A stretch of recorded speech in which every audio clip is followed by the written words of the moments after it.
Well, hello, boys and girls. Hi. What a wonderful day it is today in our money-based economy. Well, sit back and relax and get ready for the guy who's about to ruin everything. I'm puzzled. Are you really seriously suggesting that Jesus Christ was a mushroom? Wayne, Jesus was a mushroom Roberts. Yes. You are dealing with a secret cult, a secret society.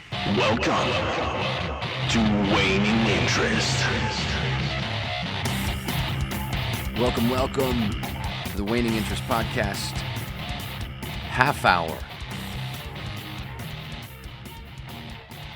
So it's hour 22-ish, right?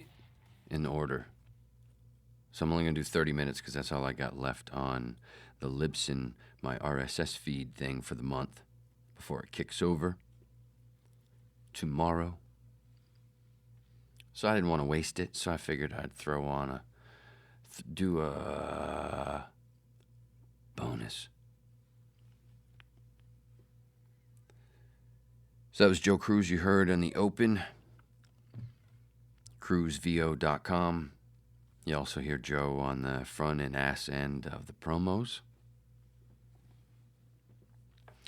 It's Click.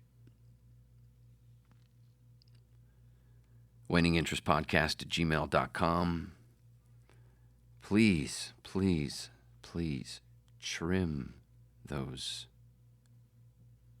I guess you would call, anus hairs. They're sort of your pubes, but not. Some of you need a trim. Come on. It's not that difficult, and I believe I'm spewing it out for the whole world to hear on the internet that, a trim that's more what my liking. So you don't push the hair. Don't push the bush, man. Sometimes it does work, yes.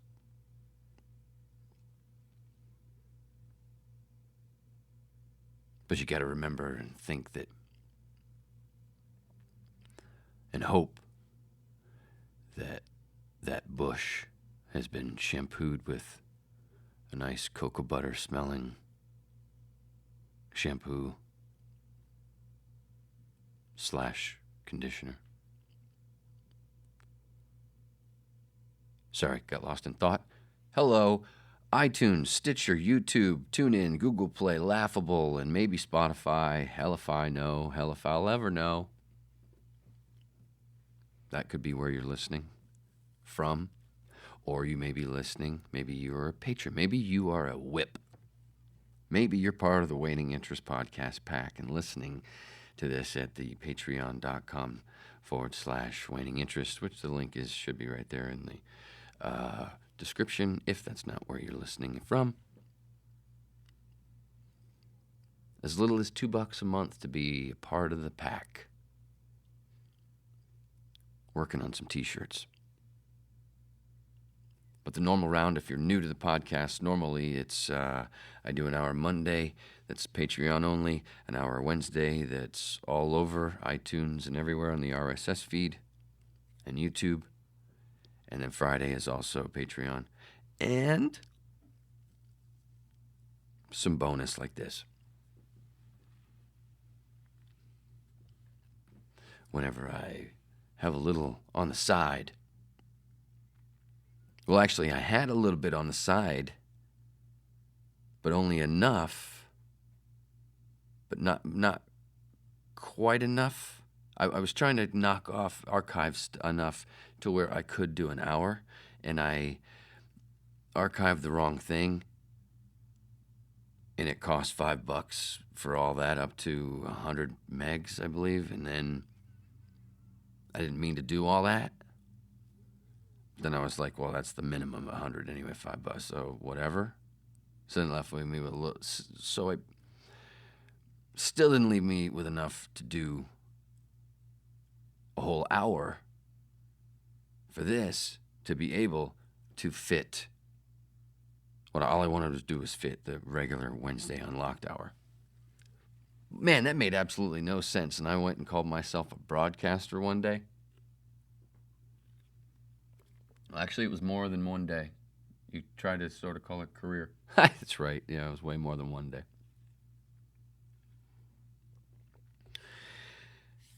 So how are you with embarrassment?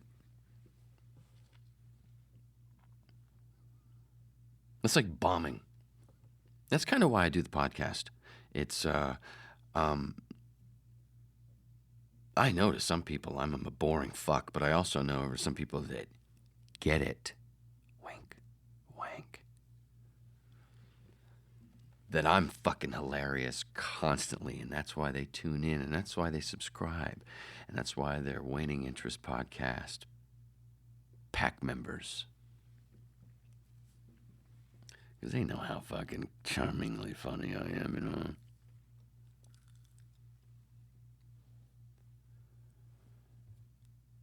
But it's a little different, of course, you know, like when you're at a show, you're doing a live show or a mic. Is it like open mics? What I try to do is remember a goofy story and then just try to start telling the story. Come up with some things, but then also tell the story as well and come up with more as I tell the story in front of people's beebles. And I had a couple of new ones I just remembered. Going back, because when I go back on Wednesdays, I normally have an old joke, and I pull from like the first serious batch that I wrote before from my first few open mics. And in doing so, it reminded me of some stuff that I've kind of forgotten. I saw some other shit and went, whoa, wait, oh man, yeah, I could definitely. So there's a few stories where I'm like, shit, it's a good thing I did go back for that, because this could be some funny shite. I don't know if it'll be ready for June 13th, the show at the dojo. If you're not aware, there's a link right there in the description, the Eventbrite link. If you're in the Los Angeles area. But anyway, so that's kind of what I do at Mike's. Got a handful. I try, I work on stuff that's sort of new, stuff that's try not to do the hits. You don't do the hits at an open mic. Do the stuff that you're working on and try, tell new stories to get some more stuff, Some stuff pops and you'll throw it in right away and do a set. Some stuff it needs a little bit more. But this one that I remembered, good God, it might end. I'm going to get a lot out of it. I'm kind of excited, you know what I'm saying? Hey, did I tell you for as little as $2 you can be part of the pack? $2 a month, $24 a year. Holy shit, is that cheap? That's me. You're welcome. As Brody Stevens would say, enjoy it.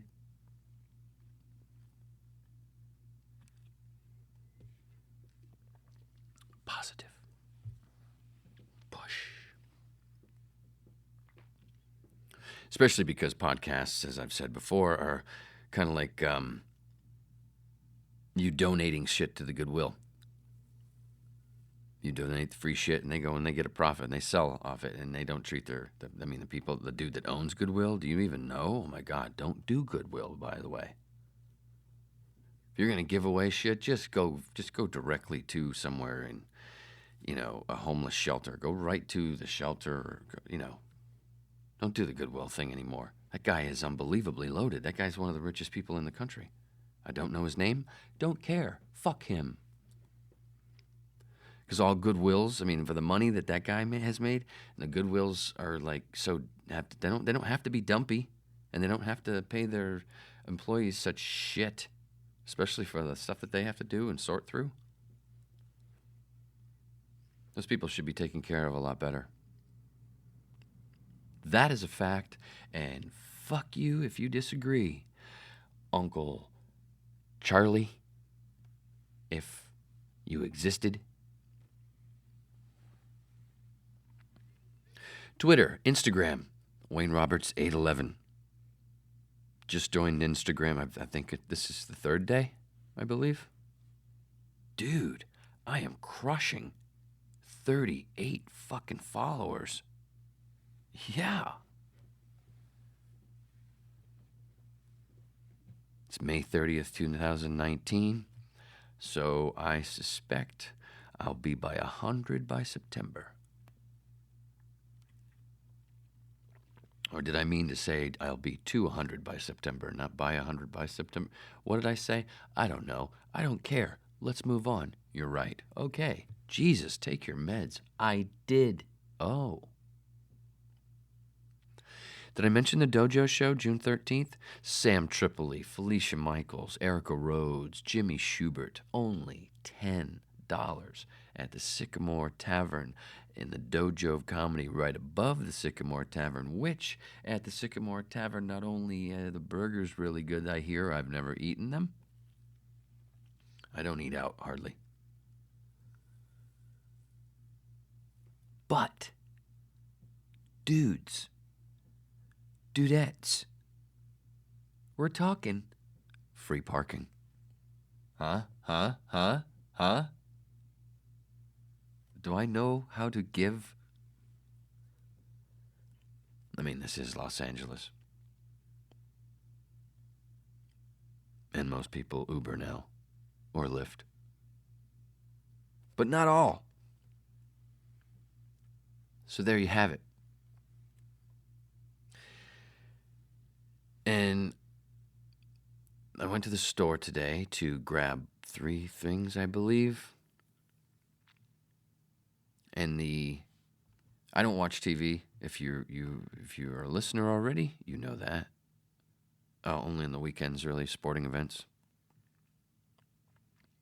which is really difficult, especially. Well, it's more fun when you've gotten one of those voice gigs that runs during live sporting events across the country, making them Class A network commercials. When you have those, it's great to watch sporting events. But when you've come in second or third place on one of them and you see it run over and over and over during a football game, holy fuck.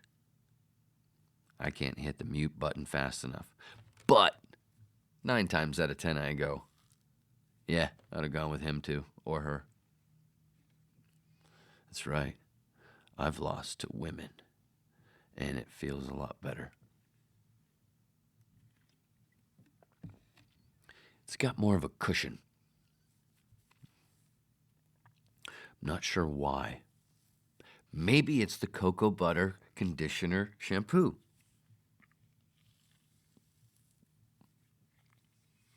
Maybe it's the boobies. I'm not sure. Either way, hearing conversations out in public, because I'm not watching TV or the news or whatever, so I see enough with, watching Redacted Tonight, Jimmy Dore doing that and seeing the just headlines and seeing certain stories, because to me, I see it as so much bullshit and distraction anyway, luckily. And I did come from that. I used to wake up and turn MSNBC on back in the day. Holy cow, I'm glad those days are over. So it's out in public when you hear stuff, and that's one of the things that's not fun about sometimes at mics or shows. I'm so goddamn sick of jokes about Trump. I'm so sick of people talking about him. Unless they're saying Trump's not the problem. It's a symptom of a fixed, quote-unquote, fixed system. That's not broken. It's fixed. And it's constantly being fixed for people like him. He is just a symptom. Yes, he's a dick. It's obvious. And the voter shaming doesn't do anything right, because most of the people that did vote for him voted for him because of his rhetoric and talking about draining the swamp, because they knew she was part of the swamp and they weren't going to vote for her because they already screwed the person that they were going to vote for, which was Bernie. So a lot of the Trump voters are actually for a lot of the Bernie stuff. So the voter shaming needs to stop. And trying to say that and trying to be as clear as possible with somebody to say that doesn't, I'm not a Trump supporter in saying that. And neither are the other people that I know that say that. We're not Trump supporters. We're trying to help you. They're the people that are supposedly against him are not really against him.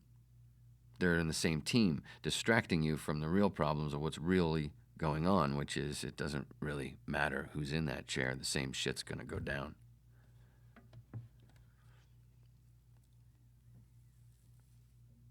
But that's why the system has got to go. But it's not going to go overnight. Maybe, but that would be pretty bloody. But transitioning out of it and into something without money has to start with UBI. And I shared today a good video, Peter Joseph talking about a chunk of his book, The New Human Rights Movement, which talks about the transition. You know, when people say, well, you believe in this kind of system, which is not utopia, it's just more efficient and the way we should be doing things, like ants would be, or any other organism that has brains that, you know, have all this technology and do it right. Because it's about money, it goes to bad mostly and fuck shit up. So a lot of people go, well, how do we get there? To this system that you talk about that sounds like Star Trek. Well, there's a video, Peter talks about it in the New Human Rights Movement. Not trying to sell his book, just telling you can find it. Maybe it's at the library. Maybe some people have put it in the library because that's what Zeitgeist Movement members do. But there's plenty of stuff of him online talking about it and talking about other stuff before the book about transitioning. But I shared one today, which is pretty good, that somebody, they at the end with the music, they kind of messed that up. It was a little too, had lyrics in the song while Peter was still talking, and it was kind of annoying towards the end of the video, but I could understand what they were doing. But it's not even 15 minutes, and it's a pretty good summary of a transition that the layman can understand. But to get on a serious note, I need to start doing interview podcasts, just for the chance of guests bringing jars of weed like Wiz Khalifa did with Rogan today. Jesus Christ. And how sweet all the way through. He just keeps digging from that jar and just rolling up another J while they talk. It's so beautiful. Because it's not harming anything. And they brought up something really good, too, about, some of the people that talk about, that still have a problem with weed. And you're like, wait, well, a lot of those people are the people that you see getting fucked up on a plane and at fucking noon on a weekday.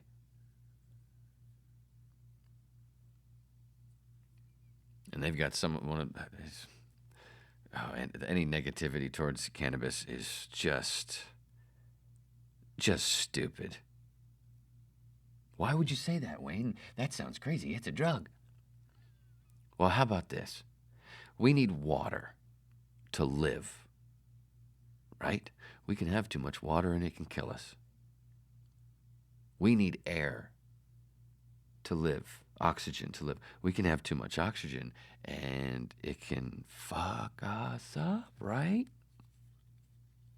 We need cannabis because we need the cannabinoids because they obviously do wonderful things for seizures, for arthritis, for you fucking name it. The list goes on. When you have, can having too much cannabis kill you? Nope.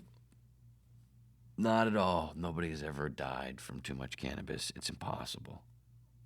The only way to die from ingesting too much cannabis is somebody force feeding the buds actually right down your gullet and choking you to death like how they killed the first guy in the movie Seven. He ate himself to death. It's the only way. Consuming wise. I mean, yes, you can have a bale of fucking weed fall on you and kill you, but We're talking consumption. Let's stick with the subject, kids. Pack. Could have sounded a little insulting. I know. That's why I tried to come back with pack. And anybody thinking that I'm actually trying to be insulting is silly. There's somebody that's scared of cannabis. That's silly.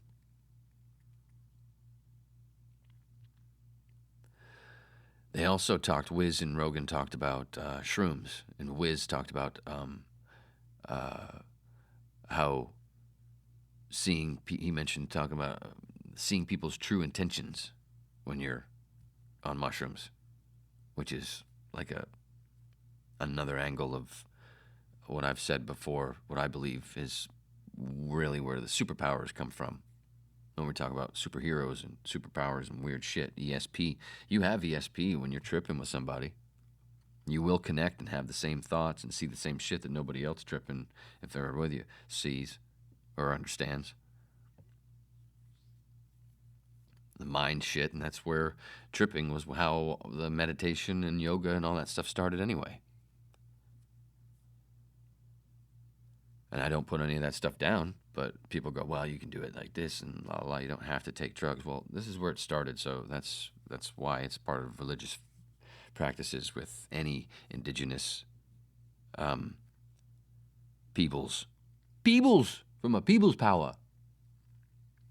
And of course, you must know, I'm sure have heard of religions in places, Arizona, that are about mushrooms or peyote and stuff and other things. And how ayahuasca's gotten such a big boom. I mean, psychedelics are coming back. And MAPS, the way they're doing with MDMA for PTSD, which they're trying to drop the D, I guess, according to Roseanne Barr. That was where I first heard it. But then Joe talking about being super high on THC pills, which is a different high because it's processed through your liver when you eat it, edibles, and feeling weird around some dude. He's told the story before, but he retold it to Wiz. And he felt really weird around this one dude because he was at this party.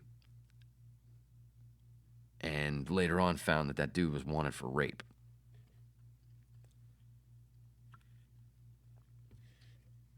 And it does feel kind of trippy when you're on a bunch of an edible. Edibles are powerful because it's a different high.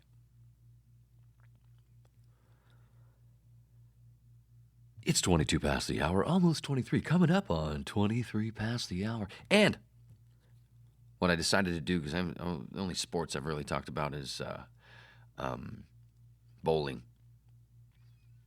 And I do radio stories on Wednesday, bowling stories, I believe that's Monday. I don't know, maybe it's Friday. Well, I can't keep track. Come on, you were listening, you can tell. No, my shit's actually pretty tight, I think. Poor man's cool shit, right? I'm the Junkyard. Somebody else's Guns N' Roses. I'm cool with being Junkyard. My favorite band. Anyway, I thought I'd split the difference on this 22-ish. This podcast hour 22-ish because it's only a half hour. I'd split the difference, tell a radio story that's actually also a sports story. So it was when I was with the Ron and Ron show in Florida, which was, we had 13 affiliates in the Southeast when I was with them, but they had a few more before. But anyway, we were given tickets in Fort Lauderdale, the Baltimore Orioles do their spring training. And we got tickets to go to one of the spring training games. And we decided to go after the show one day during the week, the whole crew. And we had a blast. This was back in my drinking days. I had a bunch of beers, and most of us did. Bennington was a non-drinker. He's been a 12-stepper for many years on the boozes. I remember one time he looked at me and he said, "You got a problem, my friend." And I said, I know, but I don't care. I'm not going to quit for another 7-8 years. But thank you, Ronnie. Which I did quit, but now just very rarely. I'll have a vodka neat and sip it for at least an hour with a water and still feel like I had 7 shots the next day. So I rarely do it. Stick to the green, you know what I mean? Right. Okay, move on. You've only got 5 minutes left or less, you dumb shit. So anyway, it's a spring training game, so it's at this smaller field. I can't remember the name of the field in Fort Lauderdale. I don't know if they're still there. Or they still do it there. If they built something else, I don't know. This was 1997, and I've been away from Florida for a while. So we're on sort of like on the third base side, right between third base and home plate, right there in the stands, and it's all bench. There's no seats. It's not like stadium. And there's a couple of older ladies right behind us, a little bit to my left, but right behind us. 2 seats, 2 rows behind us, and there was nothing in between. So there was a bench that was empty. So there's some space. And we're having a blast.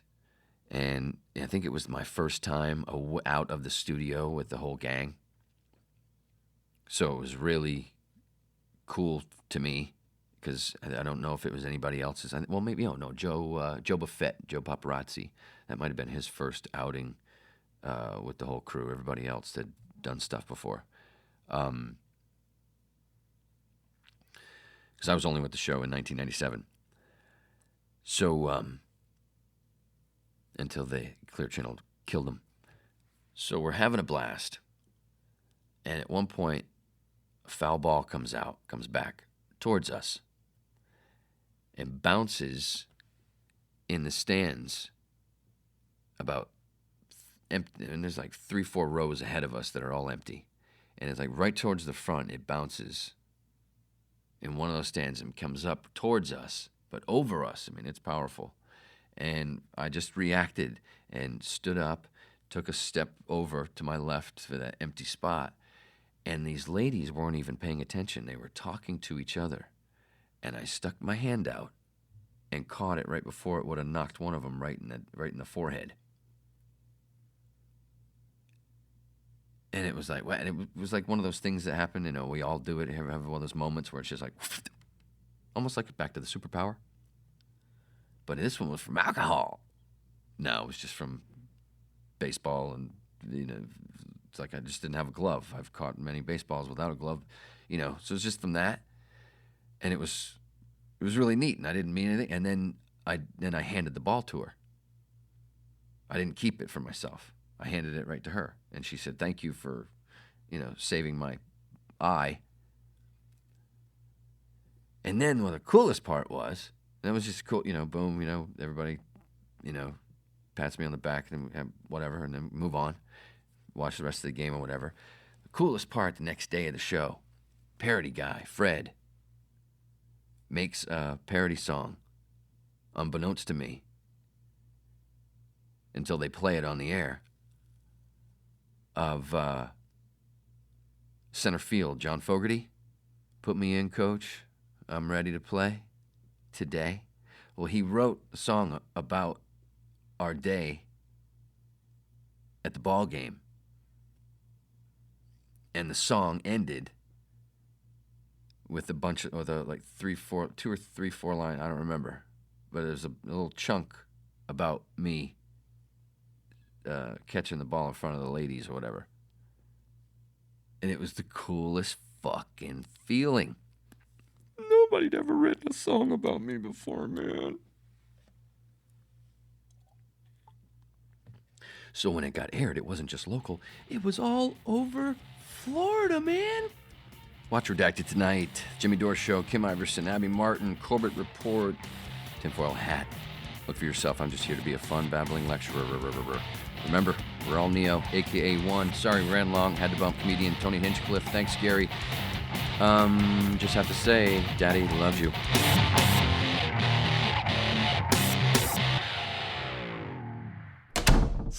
looking at me, man?